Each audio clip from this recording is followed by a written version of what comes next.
কেমন হয় যদি আপনাকে উপহার দেওয়ার মাধ্যমে সঙ্গী খুঁজতে হয়? বিশ্বাস করুন বা না করুন, পেঙ্গুইনরা ঠিক এমনভাবেই করে। আজকের ভিডিওতে আমরা জানবো কিভাবে এই চমকপ্রদ প্রাণীটির পুরুষরা তাদের সঙ্গী খুঁজে পেতে পাথর ব্যবহার করে। আপনি হয়তো জানেন পেঙ্গুইনরা সাধারণত অ্যান্টার্কটিকা অঞ্চলে বসবাস করে, কিন্তু এই প্রাণীটির সম্পর্ক গড়ার পদ্ধতি বেশ ভিন্ন। পুরুষ পেঙ্গুইনরা তাদের সঙ্গীকে আকৃষ্ট করতে একটি বিশেষ কাজ করে।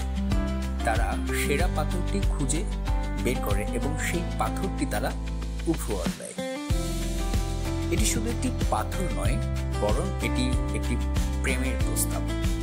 যদি মেয়ে পেঙ্গুইন সেই পাথর গ্রহণ করে, তাহলে সম্পর্ক শুরু হয়ে যায়।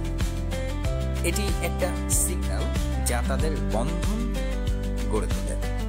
আরো মজার ব্যাপার হলো, পেঙ্গুইনরা তাদের বাসা বানানোর জন্য এই পাথরের ব্যবহার করে। তাদের সংসার তৈরির জন্য এই পাথর অত্যন্ত গুরুত্বপূর্ণ।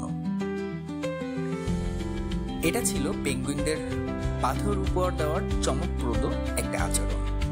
আশা করি আপনি এই অদ্ভুত এবং মিষ্টি প্রকৃতির ঘটনা সম্পর্কে নতুন কিছু শিখেছেন।